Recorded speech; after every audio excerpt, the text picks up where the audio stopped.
नमस्कार प्रिय दर्शकों, स्वागत है आपका हमारे YouTube चैनल। एक समय की बात है, भगवान श्री कृष्ण के मित्र उनसे मिलने के लिए द्वारिका नगरी पधारते हैं। भगवान श्री कृष्ण उनका स्वागत करते हैं और उनके आने का कारण पूछते हैं। भगवान श्री कृष्ण के सखा उनसे कहते हैं, हे केशव, तुम तो सर्वज्ञ हो, सब कुछ जानते हो। आज मैं तुम्हारे पास यह जानने के उद्देश्य से आया हूं कि मनुष्य को किन किन वृक्षों का रोपण करना चाहिए। कौन से वृक्ष को हम कहानी शुरू करें और आप इस वीडियो में खो जाएं। इससे पहले अगर आप हमारे चैनल पर पहली बार आए हैं तो हमारे YouTube चैनल को सब्सक्राइब करें। प्रिय दर्शकों, अगर आप भी भगवान श्री कृष्ण को सच्चे दिल से मानते हो तो कमेंट में सच्ची श्रद्धा से सामने लगाने चाहिए। किन वृक्षों का रोपण करने से दरिद्रता दूर होती है तथा शत्रु, रोग, भय, भूत, पिशाच आदि संकटों से बचने के लिए कौन से वृक्ष भवन की सीमा में लगाने चाहिए। भगवान श्री कृष्ण मुस्कुराते हुए कहते हैं, हे सखा, तुमने आज समस्त मानव जाति के कल्याण के उद्देश्य से अत्यंत महत्वपूर्ण प्रश्न किया है। इस संसार में वृक्षों का बहुत ही बड़ा योगदान है। वृक्ष सदा ही पूजनीय है, किंतु आज तुमने उचित ही प्रश्न किया है। भवन की सीमा में वृक्षों को लगाना बहुत ही शुभ फल प्रदान करता है। वृक्ष तथा पौधे भवन की सुंदरता को बढ़ाते अवश्य है, साथ ही ये वातावरण को शुद्ध रखते हैं। वृक्षों से सकारात्मक ऊर्जा का संचार होता है, जो मनुष्य के जीवन के लिए अत्यंत आवश्यक होती है। वृक्ष नकारात्मकता को कम करके वातावरण को अधिक सकारात्मक बनाने का कार्य करते हैं। घर के सामने शुभ पेड़ पौधे लगाने से घर में सुख समृद्धि आती है। साथ ही ये पेड़ पौधे कई प्रकार के वास्तु दोषों को नष्ट करते हैं। घर के आंगन में खड़े वृक्ष देवताओं के समान घर की रक्षा करते हैं।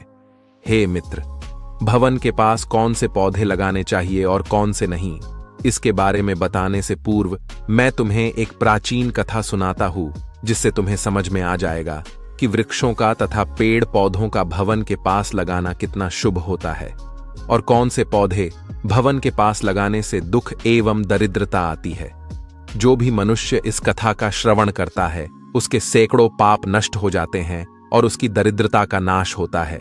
भगवान श्री कृष्ण का सखा कहता है, हे केशव, मैं इस कथा को अवश्य ध्यान से पूरा सुनूंगा, कृपया मुझे वह कथा सुनाओ।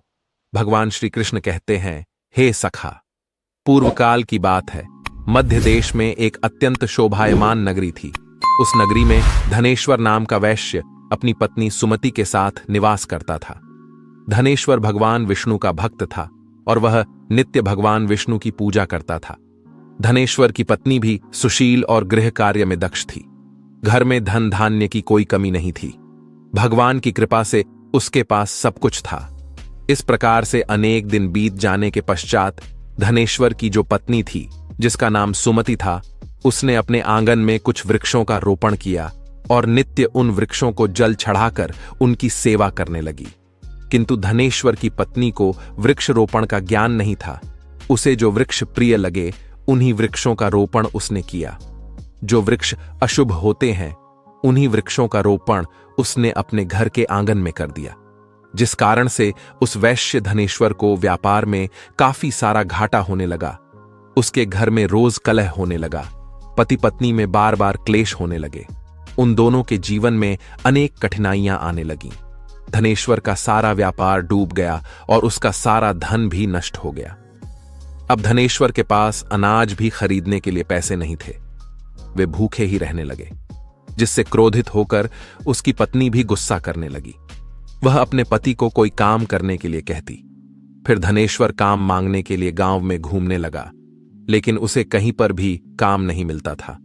उसने आकर अपनी पत्नी से कहा, हे भद्रे, मुझे तो कोई भी काम नहीं दे रहा है।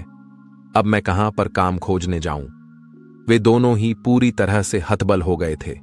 दोनों के पास भी उद्योग करने के लिए कुछ नहीं था। धनेश्वर ने अपनी पत्नी के सारे गहने भी बेच डाले और जो कुछ भी अन्न मिला उसी से पेट भर लिया। इस प्रकार से अशुभ वृक्ष लगाने के कारण दोनों के ही जीवन में घोर दरिद्रता और संकट आने लगे, किंतु वे दोनों ही इस बात को नहीं जानते थे। फिर एक दिन एक साधु महात्मा धनेश्वर के घर पर पधारते हैं। उन्हें देखकर धनेश्वर उन्हें प्रणाम करता है और कहता है, हे साधु महाराज, पधारिए, इस गरीब के घर में आपका स्वागत है। कहिए, मैं आपकी किस प्रकार से सहायता कर सकता हूं? वे साधु महाराज कहने लगते हैं, हे महोदय, मैं तीर्थ यात्रा पर निकला हूं, विश्राम करने के लिए कोई जगह खोज रहा हूं। यदि आपको कोई कष्ट न हो तो मुझे अपने घर में स्थान दे दो। मैं अनेक दिनों से भूखा हूं, कुछ भोजन भी प्राप्त हो जाए तो बड़ी कृपा होगी। साधु महाराज के ऐसे वचन सुनकर वह धनेश्वर कहने लगा, हे साधु महात्मा, आप अवश्य ही कोई पुण्यात्मा दिखाई पड़ते हैं। आपके मुखमंडल पर बहुत तेज है। आपकी सेवा करने का मुझे सौभाग्य मिल रहा है। आपकी सेवा करके मुझे बड़ा आनंद मिलेगा। कृपा करके आप घर के भीतर चलिए। फिर वह साधु महाराज उस धनेश्वर के घर के भीतर जाते हैं और विश्राम करने लगते हैं। धनेश्वर उन साधु महाराज की बड़ी सेवा करता है, किंतु उसके पास अन्न का एक दाना नहीं होता है। तो वह अपनी पत्नी से कहता है, हे प्रिय, आज हमारे घर पर जो साधु महात्मा आए हैं वे बड़े पुण्यवान दिखाई पड़ रहे हैं। हमें उनके भोजन के लिए कुछ उपाय करना चाहिए। मैं गांव में जाकर किसी से थोड़ा सा धन मांग कर लाता हूं। इतना कहकर वह धनेश्वर गांव में एक सेठ के घर पर जाता है और उस सेठ से थोड़ा सा धन देने की विनती करता है, किंतु वह सेठ उस वैश्य को धन देने से इनकार करता है और कहता है, तुम्हारे पास तो फूटी कौड़ी नहीं है, तुम मेरा धन कैसे वापस करोगे? धनेश्वर कहता है, हे सेठ, कृपा करके आप मुझे थोड़ा सा धन दीजिए, मैं जल्दी ही आपको लौटा दूंगा। यदि मैं धन नहीं लौटा पाया, आप मेरा घर ले लीजिए। धनेश्वर की बात सुनकर उस सेठ को उस पर थोड़ी दया आती है और वह उसे धन देते हुए कहता है, हे वैश्य, यदि तुमने धन नहीं लौटाया तो तुम स्वयं ही मुझे अपना घर सौंप दो। धनेश्वर कहता है, हे सेठ, मैं वचन देता हूं, यदि मैंने धन नहीं लौटाया तो मैं आपको मेरा घर सौंप दूंगा। फिर धनेश्वर उस सेठ से धन लेकर बाजार से दूध, चावल, सब्जी, आटा, शक्कर आदि चीजें खरीद लेता है और लौटकर अपने घर आ जाता है। फिर वह अपनी पत्नी से कहता है, हे प्रिय, तुम उन साधु महात्मा के लिए भोजन बनाओ। फिर धनेश्वर की पत्नी भोजन बनाती है और उन साधु महात्मा को भोजन परोसती है। इस प्रकार से उस धनेश्वर की भक्ति और निष्ठा को देखकर वे साधु महाराज बहुत प्रसन्न हो जाते हैं। भोजन हो जाने के पश्चात वे जाते जाते उस धनेश्वर से कहते हैं, हे वैश्य, मैं तुम्हारी भक्ति और आदर सम्मान से अत्यंत प्रसन्न हूं। तुम्हारी जो भी कामना है मुझे बताओ, मैं अवश्य पूरी करूंगा। तब वह धनेश्वर कहता है, हे महात्मा, आपका आशीर्वाद ही हमारे लिए सब कुछ है, किंतु मैं आपसे यह जानना चाहता हूं कि किस पाप के कारण मुझे दरिद्रता का दुख भोगना पड़ रहा है। हमने तो भगवान विष्णु की भक्ति की है, फिर हमारे जीवन में दरिद्रता क्यों आई है? इसका क्या कारण है? और इस दरिद्रता को दूर करने के लिए मुझे क्या उपाय करना चाहिए? फिर वह साधु महात्मा कहते हैं, हे वैश्य, मैं जब तुम्हारे द्वार पर आ गया था तभी मुझे यह झांत हो गया था कि तुम्हारे जीवन में घोर दरिद्रता और संकट आए हुए हैं। क्यों कि तुम्हारे भवन के सामने जो वृक्ष है वे ही तुम्हारी दरिद्रता के कारण है। इसीलिए तुम इन वृक्षों को हटाकर उनके स्थान पर शुभ पौधों का रोपण करो।